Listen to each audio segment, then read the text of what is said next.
Magandang araw sa inyo mga ka-legit Dabbercads at mga ka-talkers, mga ka-toshis. Welcome na naman po sa ating vlog, sa ating tinatalakay na mga topics dito sa ating YouTube channel, Talking Toshi TV. Ngayong araw na ito, ngayong gabing ito, ngayong hapon na ito, anumang oras dumarating ang programang ito sa inyong lugar, tatalakayin natin itong nangyari sa Tape Incorporated. Okay? Hindi natin maiiwasan mga kababayan, mga ka-legit Dabbercads, na itong Tape Incorporated, masasabi natin negosyo rin ito. Kaya nga sila nag-take ng risk, no? Pwede natin sabihin sa Tagalog ang katumbas niyan madalas is sumusugal ka. Okay? Inilalaan mo o naglalabas ka ng pera, namumuhunan ka para ikaw kumita sa hope, no? Sa pag-asa mo na may kikita ka. Okay? Negosyo 'yan, mga kababayan. Okay? So, kung negosyo ito, mga kababayan, aasahan mo buwan-buwan, okay, taon-taon, kumikita ka, lalago ang ini-invest mo. Yung ipinaluluwal mong pera. Okay? Yan.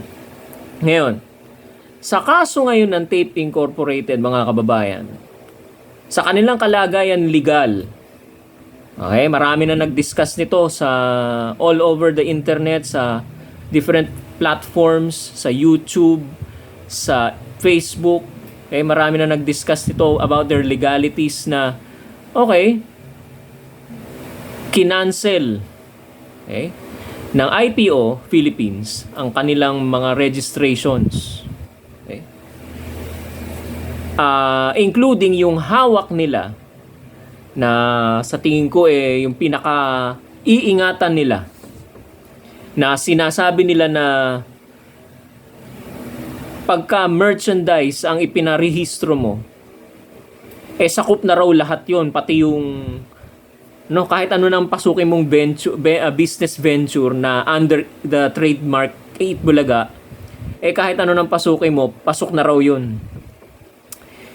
Nung narinig ko yun sabi ko, nagpa-register kayo ng trademark na 8 Bulaga under merchandise, hindi nyo ba naintindihan yung nire-rehistro nyo? Okay? Yun ang sabi ko, bakit ganun? Sakop na raw lahat. Samantalang inirehistro nyo malinaw, pang merchandise lang. Alam nyo po ba yung pang merchandise?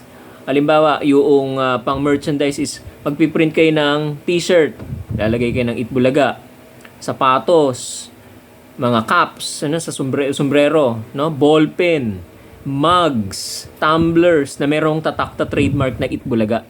Okay? Yan ang pwedeng pasukin dati ng negosyo ng Tape Incorporated. Okay, na ngayon, kinancel na ngayon dahil wala raw silang karapatan. Sa kasalukuyan, umaapila po sila, mga kababayan, mga ka-legit Dabbercads. At sa dako pa roon, nakikita ko personally, palagay ko walang patutunguhan itong kanilang apila. Baga, sabi nga nung TVJ Defender na naringgan ko, sabi nila, yan nangaano lang, nang iinis na lang, nang iistorbo, nang aabala. Kasi iaapila daw nila hanggang sa dulo ng walang hanggan no? Hanggang sa hanggang sa hanggang sa Korte Suprema. Okay? Gagastos kayo ng milyones dyan para dyan sa trademark na yan. Ang rehistro nyo nga na kinancel, no? Na pinaka-iingatan ninyo nung di pa kinakancel, ang i-kinancel ng IPO dyan is yung pang merchandise nyo lang, walang pang entertainment dyan, na katulad nung nakikita natin sa GMA7. So unang-una pa lang, katulad nung narinig natin kay Attorney Buko, simulat sa poll, sabi sa legal terms, no, ab initio, right from the very beginning, right from the very start, ab initio, wala na kayong karapatang gamitin eh. Okay? Yung trademark na Eat Bulaga. Bakit? Pang entertainment, no? Bakit? Pang merchandise lang yung inyong inirehistro. Okay, ngayon, umaapila kayo ngayon. Sabihin nyo na, nakaabot kayo doon sa Korte Suprema. Okay? Granting without accepting. Granting, nanalo kayo doon sa taas sa Supreme Court. Okay, sige, ibalik nyo ngayon na inutusan ng IPO Philippines. Huwag nyo i-cancel, ibalik sa kanila yung merchandise. Okay? Sige, merchandise. Okay. Di panalo kayo doon. Okay. Di hawak nyo na. Yay! Pwede namin gamitin to sa negosyo. Katulad nung sinabi ko sa inyo kanina, yung premise natin kanina, negosyo yun. Okay? Negosyo ang Tape Incorporated. Okay. Tanong mga kababayan, mga ka-legit Dabbercats, sagutin nyo nga po. Pwede nyo sagutin ito sa comment section dito sa ibaba. Okay, habang kayo ay nanonood o pagkatapos nyo panoorin to, i-analyze ninyo mga kababayan. Sa tingin nyo ba, kapag nakuha nila, na ipanalo nila yung kanilang rehistro na kinancel ng IPO Philippines for merchandise for trademark na Eat Bulaga, pag nakuha nila yon, sa tingin nyo po ba, on the business side, kasi puro legal yun, ano? Legal battle, tapos na. Nanalo na nga sila. Sa tingin nyo ba on the business side, sa negosyo, bilang negosyante, okay? Sa tingin nyo, kikita kaya sila pagka nakuha nila yung trademark na Eat Bulaga for merchandise? Sa tingin nyo, kikita pa sila? Sige nga po, pakisagot. Okay? Meron tayo iba't ibang personal na opinion dyan. Ngayon, ang aking take dyan, mga kababayan, mga ka-legit Dabbercats, ang ating take dyan, palagay ko, hindi na sila kikita. Bakit kanyo? Okay? Sino ba yung Eat Bulaga? Nilalagay nyo dyan. Sigurado ako, ilalagay nyo dyan yung trademark na Eat Bulaga. Eat Bulaga. Okay. Tahanang pinakamasaya, Eat Bulaga. May Eat Bulaga dyan, sigurado ako. Dahil yun ang ipinanalo ninyo, yun ang inapilan ninyo. Okay. Paano ngayon yung gagawin paano nyo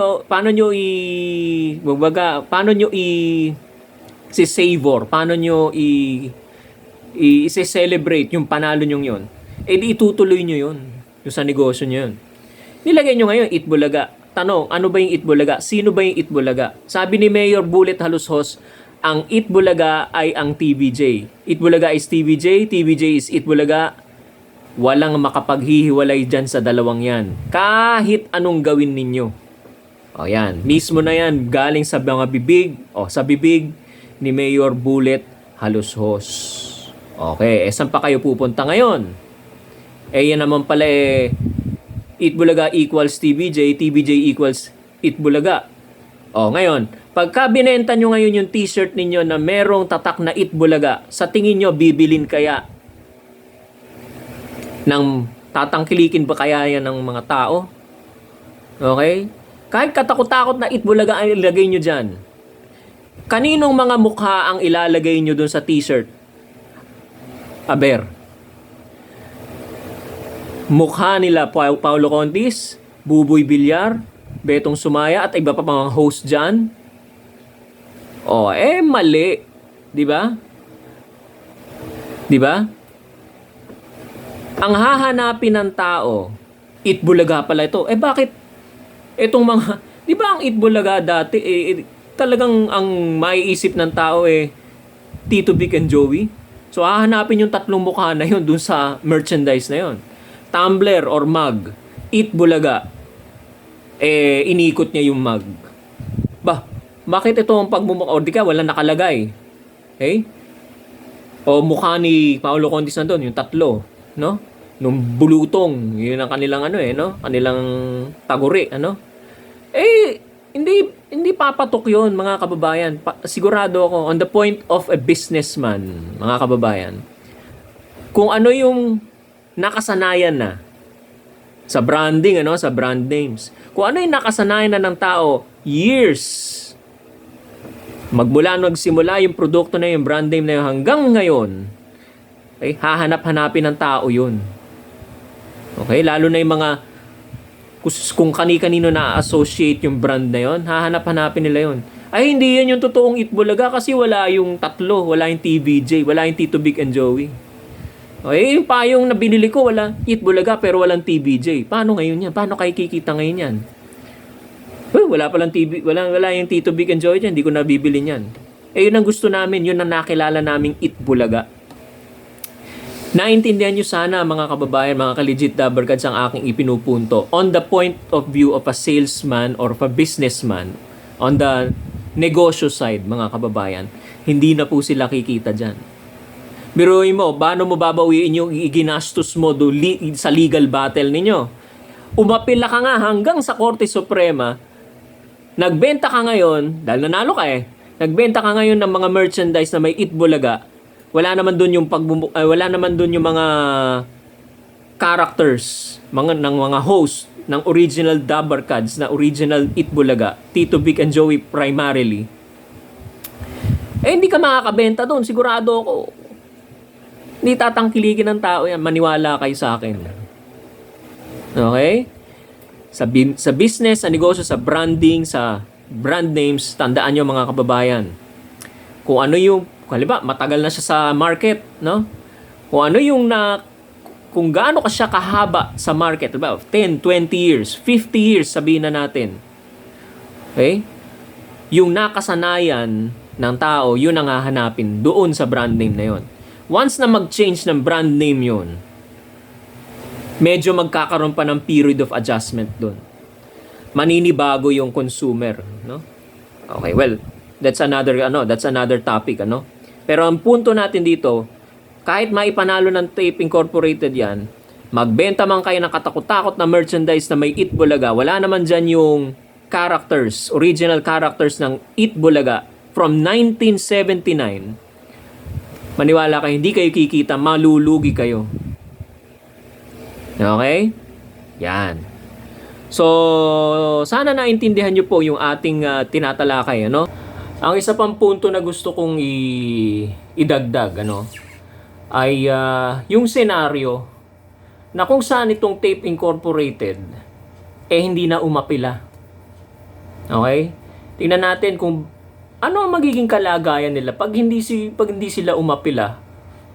Hindi sila apila, ibig sabihin tatanggapin na nila yung hatol ng IPO Philippines, nakanselado yung kanilang rehistro for merchandise, no? Hindi nila pwedeng gamitin, ibig sabihin yung trademark na Itbulaga.